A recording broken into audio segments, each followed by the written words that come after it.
Bom dia, Escola de Profetas. Bom dia. Bom dia a você aí de casa, seja muito bem-vindo a mais um vídeo do nosso Ano Bíblico. Bom dia, minha irmã Deise. Bom dia, meu irmão Luan, tudo bom? Tudo, graças a Deus. Bom dia, Escola de Profetas. Bom dia. Bom dia também para você que está em casa. E é com muita alegria que nós estamos aqui, fazendo esse Ano Bíblico para você. E eu quero aproveitar essa oportunidade para mandar um beijo grande para minha filha Isabel e para minha netinha Laura, que eu amo muito e amo vocês também. Amém, né? Que bom é que a gente poder se lembrar dos nossos parentes e mandar um abraço, né? Para aqueles que estão em casa, né? Verdade. Posso mandar um também? Acho que sim. Gostaria de mandar um abraço para minha mãe, Maria. Saiba que eu a amo muito e sei que não sou a pessoa mais rica do mundo, não posso te dar os melhores presentes que essa terra pode oferecer, mas te dou talvez o melhor que possa ser, um filho obediente à Senhora e temente a Deus. Amém, glória a Deus. Então, um grande abraço à minha mãe querida, Maria, tá bom? Bom, e nesse momento nós vamos orar a Deus Sim. para iniciarmos nosso hino e iniciarmos também mais um estudo bíblico, né? Vamos orar? Sim. Senhor Deus, que habita nos altos céus, bendito seja o teu santo nome. Te agradecemos pela santa bendita palavra que o Senhor nos deixaste, Senhor, para que não andássemos em trevas neste mundo, mas pela luz da tua santa e bendita palavra podemos, Senhor, caminhar em meio a este mundo terrível, que só há sofrimento e destruição, mas a tua santa palavra, Senhor, ilumina o nosso caminho, Senhor. Amém. Nos faz andar em pastos verdejantes. Amém. Guia-nos pelas veredas tranquilas, ó Pai. Te agradecemos porque deixaste a tua santa e bendita palavra. Neste momento também venho pedir pelos que estão em casa, Senhor, estão assistindo este ano bíblico, que o teu Santo Espírito possa abençoá-los, ó Pai. Que eles venham assistir o ano bíblico, meditar na tua santa e bendita palavra, venham decorar o texto bíblico, ó Pai, e possam estar ligados com o Senhor. Quando buscamos ao Senhor, mediante a tua santa e bendita palavra, não caímos enganados pelas tramóias do inimigo, mas nos apegamos mais àquele que morreu para nos salvar, ó Deus. Amém, Senhor. Que possamos ter um Obrigada. encontro diário com o Senhor e estar firmes, confiando somente em Ti. Te agradecemos por todas as bênçãos que o Senhor nos dá, pelas provações, pelos dias ruins e pelos dias bons. Te agradecemos por tudo, ó Deus. Sabemos que tudo coopera para o bem daqueles que amam a Ti, ó Deus. Amém, Senhor. Em nome do Senhor Jesus te agradecemos. Amém, Pai. Amém. Muito bem, nesse momento nós vamos louvar ao nosso Deus. Sim. Parte da nossa adoração é poder louvar, soltar a voz e cantar ao nosso Deus, né? E os santos anjos vêm e louvam com a gente, meus irmãos. E nesse momento vamos louvar o hino de número 352. Luz bendita, luz gloriosa.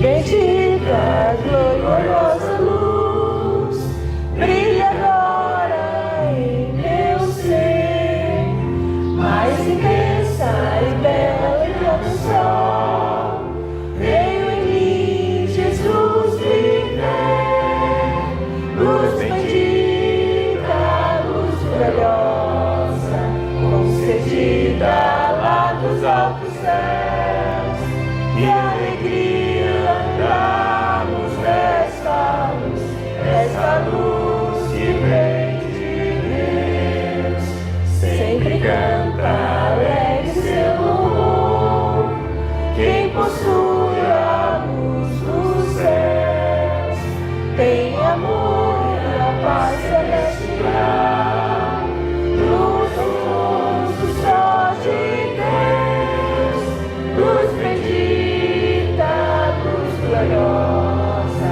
concedida lá dos altos céus, que alegria andamos nessa luz que vem de Deus, vida nova, vida em retidão, tem os crentes em Jesus. perto segue Salvador, dele tem poder e luz, luz bendita, luz gloriosa, concedida lá dos altos céus. Que alegria andarmos nessa luz que vem de Deus, esperança, vida e salvação, tu recebes do Senhor, aceitando Cristo nossa luz, esse dom do Deus de amor, luz bendita, luz gloriosa, concedida lá dos altos céus. Que alegria andarmos nessa luz que vem de Deus. Amém. Amém, né? Amém. E agora, Lô, chegou um momento também muito especial, né? Sim. De que a gente vai falar o quê? Repetir os nossos Versinhos para decorar, da né? semana, né? Que se encontra onde? Jó, capítulo 19, versículo 25 ao 27. Então, você de casa também pode falar conosco. Vamos contar para eles Vamos. também? Então, você aí de casa, não se esqueça de decorar o verso da palavra de Deus. É importante quando a gente decora e coloca a palavra de Deus no nosso coração. Assim a gente está preparado para o dia que teremos e também para todos os outros que virão, né? Verdade. O privilégio é podermos decorar a palavra do nosso Deus. Vamos juntos? Vamos. 1, 2, 3. Jó 19, do 25 ao 27. Porque eu sei que o meu Redentor vive e que por fim se levantará sobre a terra. E depois de consumida a minha pele, contudo ainda em minha carne, verei a Deus. Vê-lo-ei por mim mesmo, e os meus olhos, e não outros o contemplarão. E por isso os meus rins se consomem no meu interior. Jó 19, do 25 ao 27. Jó 19, do 25 ao 27.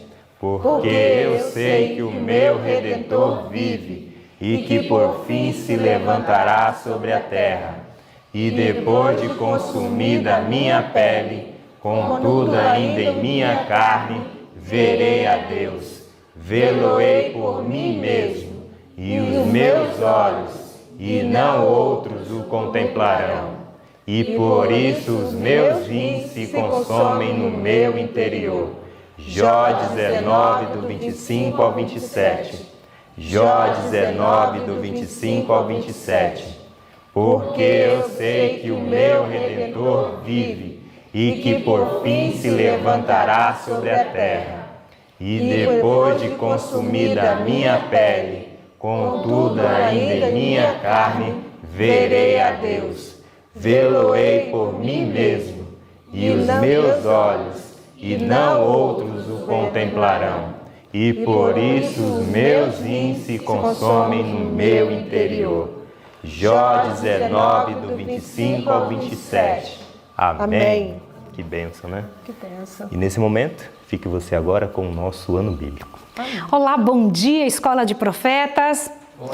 Bom dia, alunos queridos, bendito seja o nome do Senhor. Eu estou com alunos especiais hoje, não é?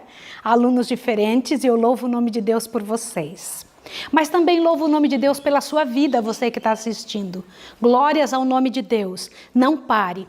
Eu preciso comentar uma coisa com você sobre o ano bíblico. Você sabe por que é que o Senhor Deus pede que se leia o ano bíblico todo ano? Algumas pessoas me telefonam e falam: Maísa, vocês não vão gravar um novo ano bíblico? Eu vou dizer para você, todos os anos vamos ler as mesmas coisas. Mas por que eu tenho que ler ano que vem novamente, ano que vem e o próximo ano até Jesus voltar? Porque cada ano se descobre alguma coisa que não se sabia. Estudar a Bíblia é inesgotável. E a orientação de Deus é que se estude todo ano. Você pode ler outras coisas durante o dia, mas nas primeiras horas da manhã, a orientação de Deus é que se faça o ano bíblico. O ano bíblico é a sua força, é a sua direção. Aí o pessoal pergunta, mas por que vocês não gravam novos episódios? Você precisa saber de uma coisa, um segredinho para você entender. Para estudar esse material, para que entre na nossa cabeça e se transforme em palavras, de maneira que fique mais fácil para você, se demora um tempão para estudar. Depois um tempão para gravar. Agora o maior tempo é para edição. Demora de 8, 9, 10 horas para editar. Se meu esposo for fazer novamente o ano bíblico, como faz todos os anos, graças a Deus, temos 365 dias de ano gravado. Nós temos material gravado pronto para que nós possamos apresentar para o mundo. Mas já pensou se ele for fazer isso novamente? Ele não vai ter tempo de fazer mais nada. Muitas vezes eu fiquei lá acordando meu marido, jogando água nele, trazendo água gelada, para que ele pudesse ficar acordado, porque só tem ele para editar e eu para gravar junto com os alunos. O trabalho mais difícil fica para ele, porque nós não temos gente para ajudar na edição. Então é um trabalho muito difícil. Então, de vez em quando, eu gravo um ou outro episódio que o meu esposo pede, que é um assunto mais complexo, para que a gente possa dar uma cara nova de vez em quando para você, tá bom? Mas, graças a Deus, já temos o material pronto. E eu vou te pedir uma coisa. Faça grupos de estudos. Convide pessoas, faça linha de transmissão, tá bom? Essa linha de transmissão vai fazer com que você consiga ir mandando esse material todos os dias para os seus amigos, para as pessoas que você ama, assim elas vão estudando também, não é bom? O dia de hoje, por exemplo, nós vamos estudar o Êxodo. Veja, todas essas histórias do passado, o Senhor Deus disse pela boca de Paulo que foram escritas para o nosso ensino, para quem é chegado os últimos dias, para que nós não cometamos os mesmos erros que eles cometeram no passado. E no dia de hoje é o capítulo 25 do livro Patriarcas e Profetas. E da palavra de Deus nós temos o livro de Êxodo, capítulo 13 a 15, que é o que está aberto aqui agora. Abra sua Bíblia em Êxodo 13 a 15, para que nós venhamos estudar alguns detalhes. Eu vou falar de um pedacinho do capítulo 12, antes de começar a trabalhar com você o assunto de hoje. Você se lembra o que havia acontecido anteriormente, até esse momento? A Páscoa havia acontecido. Lembra? Já tinha acontecido a praga dos primogênitos, havia choro sobre todo o Egito, mas no povo de Israel nenhum primogênito havia sido morto. O povo de Israel havia sido poupado das pragas que haviam caído sobre o Egito. E o sangue do cordeiro que foi colocado nos umbrais das portas fizeram com que o povo, pela graça e poder de Deus, fosse libertado pelo anjo que passava por cima. Pense no seguinte, passou por cima, o anjo passou por cima, Passover. Por isso, Passover é o nome da Páscoa em inglês. Quando o pessoal fala, onde você vai passar o Passover? Onde você vai comer a Páscoa? Onde você vai viver estes dias? É neste momento, é nesta hora que a gente entende o que significa o anjo passar por cima. Passava e via nos umbrais das portas o sangue do cordeiro. E então aquele povo era liberto, aquele povo era poupado. Mas neste momento nós vamos precisar observar algo que está em Êxodo 12, verso 37 em diante. Observe o que o Senhor Deus vai nos trazer agora. Obrigada, pais, por segurar seus filhos um pouquinho. Obrigada, obrigada. Vou esperar vocês sentarem para eu poder continuar. Obrigada, viu, gente? Obrigada. Muito bom, muito obrigada. Obrigada. Então, Êxodo 12, do verso 37 em diante, diz assim: partiram os filhos de Israel de Ramsés para Sucote, cerca de 600.000 a pé. Eu quero que você agora faça uma conta comigo. Somente de homens, sem contar mulheres e crianças. Muito bem. 600 homens a pé, 600, é bastante gente. 600.000 a pé, sim ou não? 600.000 homens a pé. Fora as mulheres e as crianças. Quantos filhos vocês acham que estes homens tinham? Pensa. Em média, 3 a 4 por família. 3 ou 4? 10. Naquela época se entendia que filhos era o quê? Bênçãos de Deus, não é? Agora, imagine o povo de Israel. Estão 600.000 homens a pé, sem suas esposas. Digamos que eles tivessem ali uns 100.000 que não eram casados. Tá bom? porque tinham então 500 mil homens, digamos, vamos fazer aqui uma conjectura, que eram casados. Quantas mulheres você pode colocar agora de esposas? Já tinha 1 milhão e pouco de pessoas, sim ou não? Agora coloca as criancinhas juntas. Coloca pai e mãe juntas. Quanto povo de Israel saiu do Egito? Os 3 milhões ou 4 milhões, era muita gente. A senhora White chega a comentar que tinha mais de 2 milhões de pessoas, certamente, que saíram do Egito. Agora, eu fico às vezes envergonhada com uma coisa. Eu tenho aqui um grupo para tratar e para cuidar aqui na Escola de Profetas e fico às vezes cansada e vou para Deus reclamando. Gente, Moisés tinha 2 milhões de pessoas. Imagine uma cidade com 2 milhões de pessoas. Todas eram de Moisés. Que pastor era esse que tinha esse rebanho tão grande? E estão saindo. Vocês já pensaram o tanto de água que precisa para 2 milhões de pessoas? Que tanto de água era esse? Só para beber um copo por dia. E o povo de Deus muito limpo. Porque eles tinham que estar muito limpos. Era um povo extremamente limpo. Agora mais um detalhe. Quanto de comida precisava para esse povo? Quantas toneladas por dia? Se você fosse Moisés, você ia temer? Hoje em dia eu vejo um homem, uma mulher, gente adulta, que chega para mim e fala, eu não vou para a missão não. Como é que eu vou cuidar do meu filho? Como é que eu vou dar comida para 1, para 2? O que eu vou fazer? Eu fico olhando e falo, eu não vou responder, deixa Deus responder. Quando a gente estuda a história de Moisés, toma um susto. Só que junto com o povo de Israel foi um grupo também. Observe o que diz no verso 38. Subiu também com eles uma grande multidão de mistura do quê? De gente, ovelhas, gado e muitíssimo animais. Eu não sei se vocês sabem que essa mistura de gente foi o problema do povo de Israel durante todo o tempo em que eles estiveram rumo a Canaã. Mistura de gente. Um grupo de pessoas que estavam ali por medo das pragas, para ganhar os benefícios. Eles eram pessoas circunstanciais, não tinham princípio nenhum.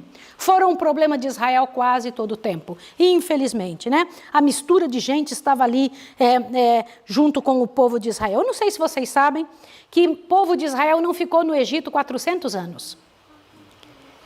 400 anos foi desde que Deus fez a promessa para Abraão. Quando Deus fez a promessa para ele, foi 430 anos antes. Mas quando começou, desde o nascimento de seu filho Isaque, que foi 30 anos depois, até o dia que saíram do Egito, é que se passou 400 anos. Mas o tempo que o povo de Israel ficou no Egito foi 215 anos.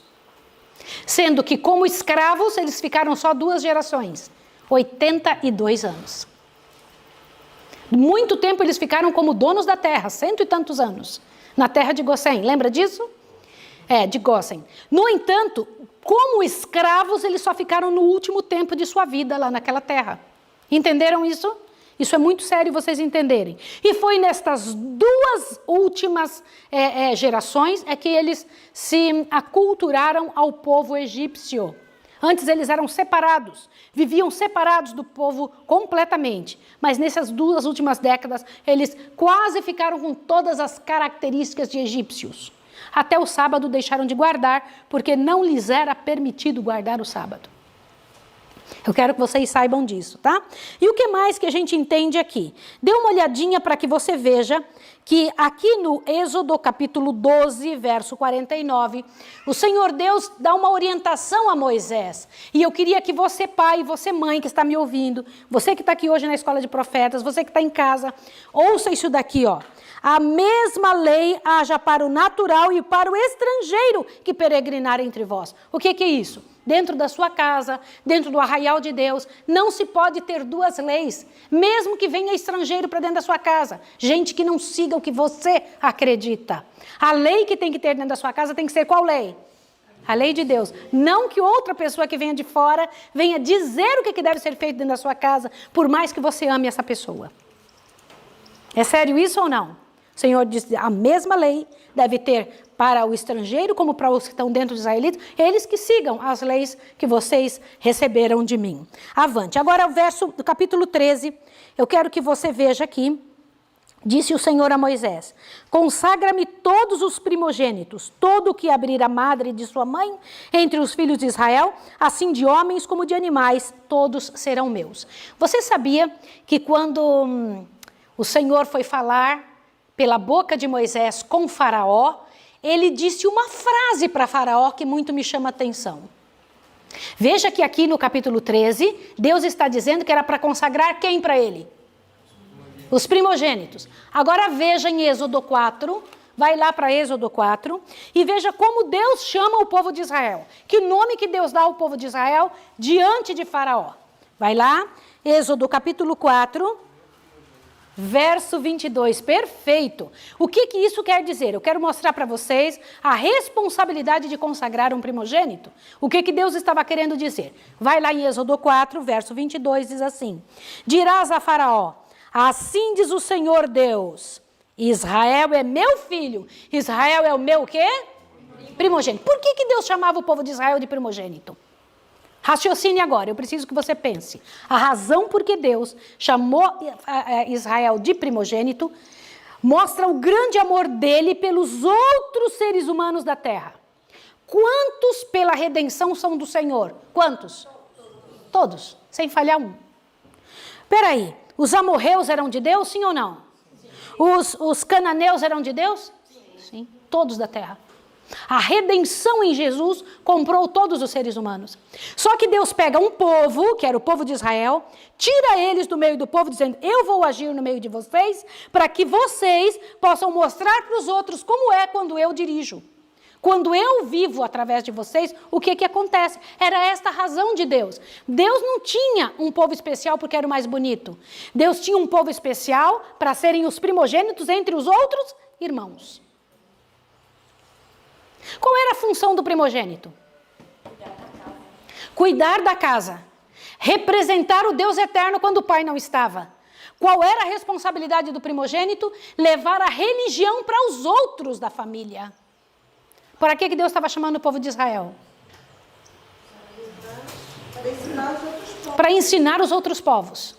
Era esta a razão, por isso Deus os chamava de primogênitos. Diante de Deus, esse é o filho primogênito. O povo de Deus na terra é considerado como primogênito diante do mundo. Isso me chama muito a atenção. A igreja adventista hoje é primogênita entre todas as outras religiões. Entenderam isso? Essa é uma parte importantíssima para você entender. Por isso que em Êxodo capítulo 13, o Senhor Deus pede para o povo de Israel consagrar os primogênitos. Primogênitos têm uma responsabilidade gigante no meio da família. É importante demais pensar nisso. Alguém aqui é primogênito? Ali está a Beatriz, Elisa também. Você é primogênito, querido. A irmã é primogênito. Quem mais? Ai, Paulinha é. Olha lá, olha, aqui eu tenho vários primogênitos nessa casa. Vocês já pararam para pensar na responsabilidade que está sobre vocês? E a responsabilidade que Deus dá para quem está envolvido nas coisas do Senhor é muito grande. E vocês têm que pensar sobre isso. E lá estava o povo de Israel saindo do Egito. Eles estavam com o cajado na mão, prontos, irmãos. Para a hora que dissesse que eles deveriam sair, eles saíssem. Foi à meia-noite que foi dado o grito e eles saíram. Lá foram eles indo. Só que uma coisa interessante aconteceu. Havia uma nuvem de fogo bem na frente deles, mostrando o caminho.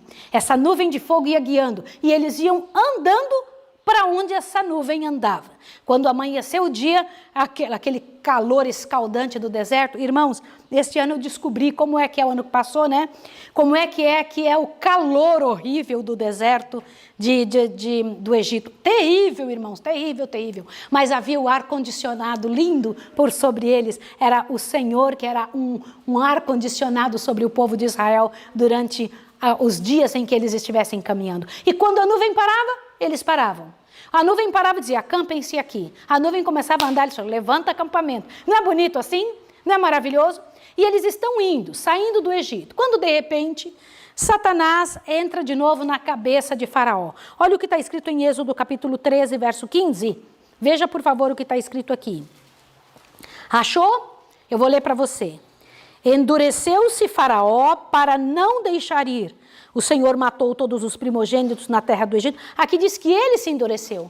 A maior parte das pessoas pensam que foi Deus que endureceu o coração de Faraó, porque a linguagem da Bíblia diz isso.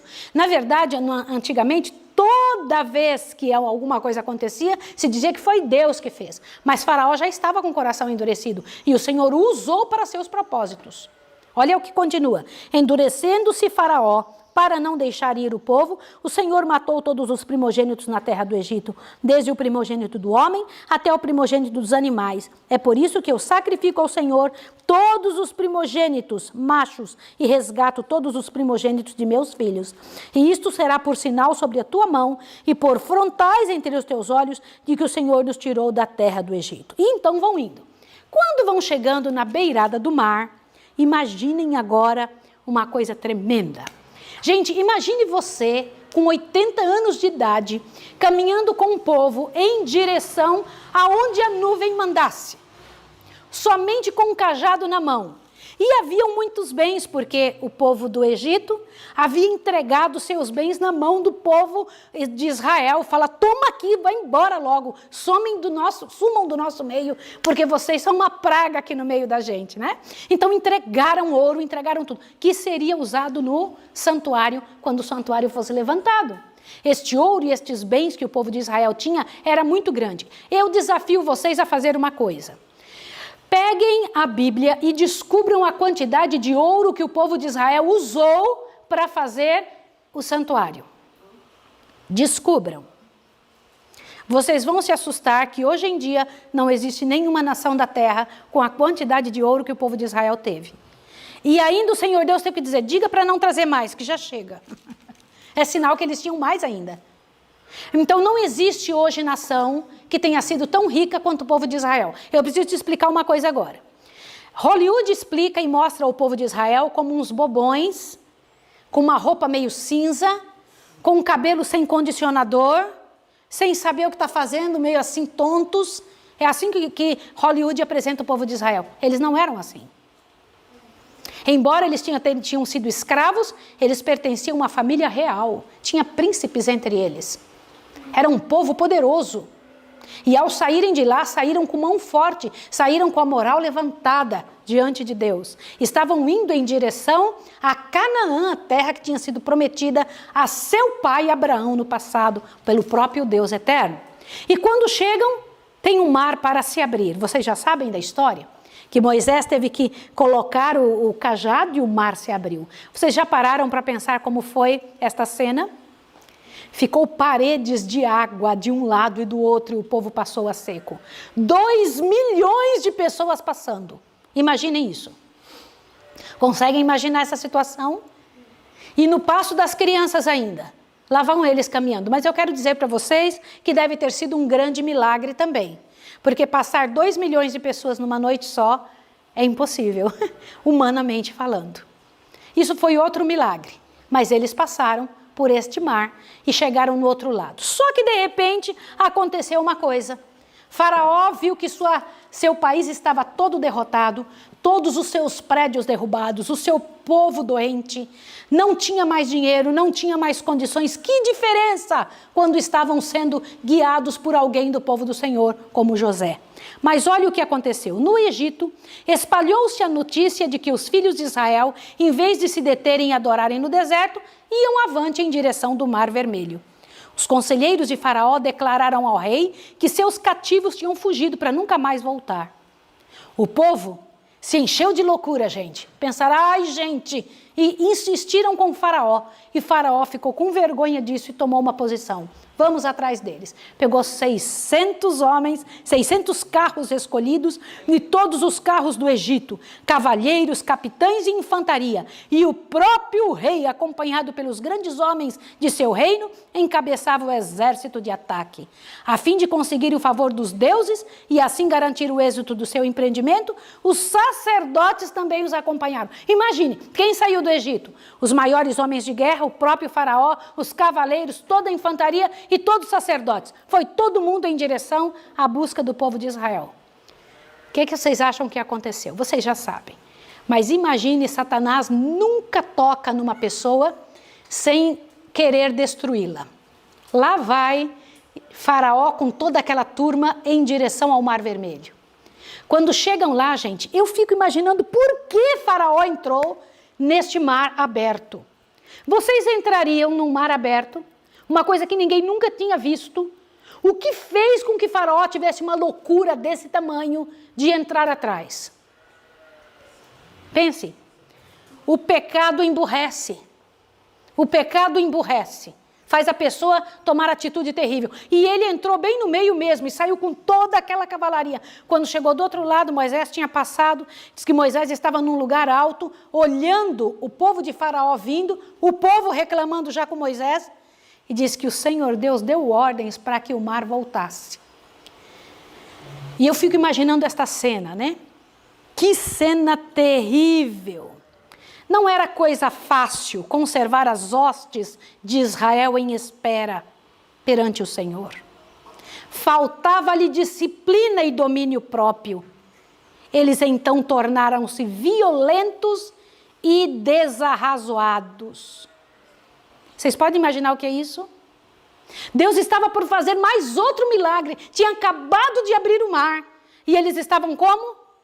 Quase loucos, brigando contra Moisés. Esperavam cair imediatamente na mão de seus opressores, e seus prantos e lamentos eram tão altos e intensos, mais do que o barulho das águas. Pode imaginar o que é isso? Gente, que terrível era para Moisés andar com aquele povo. E então, quando as águas cobriram o povo do Egito, eles começaram a cantar. Pode imaginar Miriam cantando? Diz que com tamborins começaram a cantar alegres do outro lado, dizendo: o Senhor nos salvou, o Senhor nos salvou, o Senhor nos salvou. Agora deixa eu comentar uma coisa.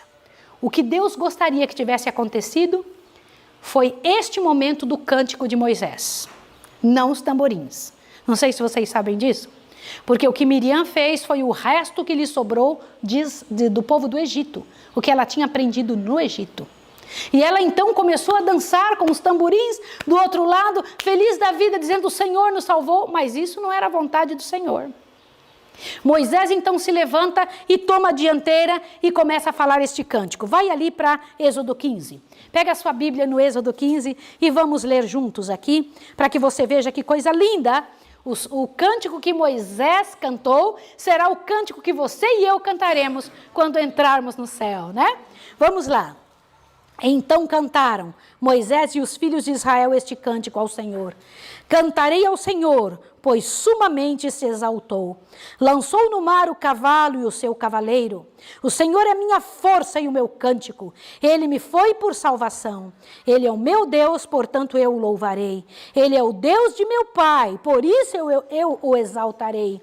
O Senhor é um guerreiro, o Senhor é o seu nome. Lançou no mar os carros de Faraó e o seu exército. Os seus escolhidos príncipes se afogaram no mar vermelho. Os abismos se abriram, os abismos os cobriram e desceram às profundezas como pedra.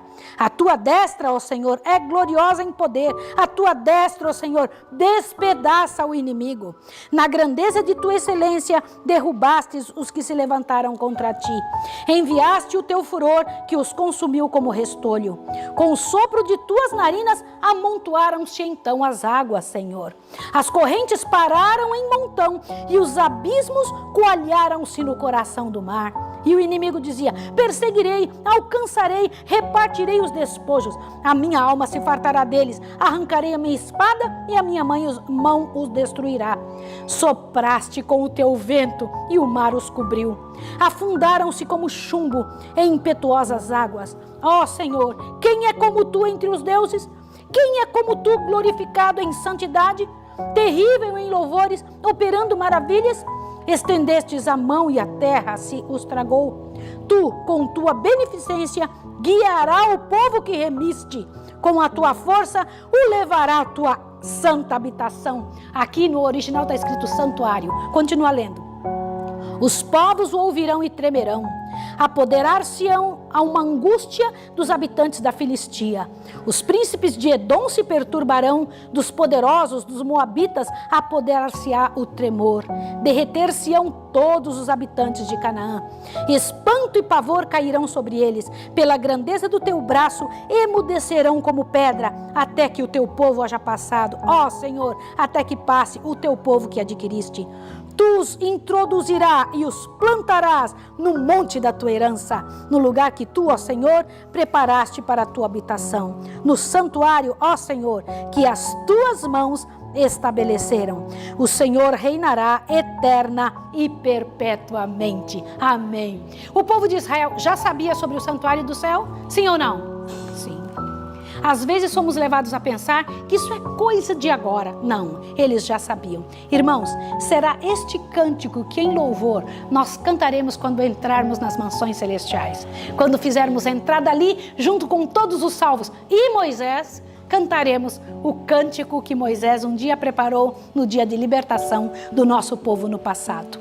Eu quero ler a última parte do capítulo 25 do Patriarcas e Profetas, onde diz assim: a nuvem, que era uma grande parede de trevas para os egípcios, para os hebreus era grande inundação de luz, iluminando o caminho do acampamento todo e derramando todo o brilho no caminho diante deles. Assim, o trato da providência traz aos incrédulos trevas e desespero, enquanto a alma confiante é repleta de luz e paz.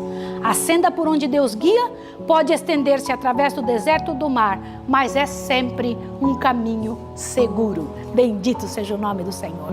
Eu quero me ajoelhar com você agora e pedir a Deus pela sua vida, para que você tenha coragem, vontade de lutar com Deus e confiar nele quando o mar estiver por se abrir. Porque eu te garanto que se for plano de Deus, o mar se abrirá sempre.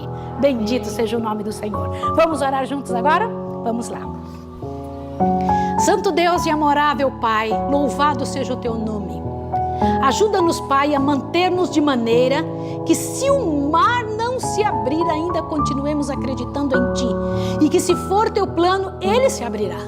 E que nós possamos confiar em Ti, que Tu ainda serás, como disse aqui agora na pena inspirada, nos livros sagrados, que o Senhor continuará guiando o caminho do Teu povo. Queremos Te pedir, Senhor, nos ensine a confiar em Ti. Nos ensine a acreditar no Senhor. E eu Te peço, Pai de amor, que em nome de Jesus nos perdoe todas as vezes que não confiamos, que não acreditamos em Ti, que não colocamos nossa mão nas Tuas mãos, e como o povo de Israel até murmuramos tantas vezes. Queremos dizer diante do céu que não temos razões para murmurar, Senhor. Temos razões para Te agradecer, porque o Senhor tem nos feito muito bem. Louvado seja o Teu nome e abençoe essa pessoa que está em casa, em nome de Jesus. Amém, Senhor. Amém. Que Deus abençoe você e até amanhã.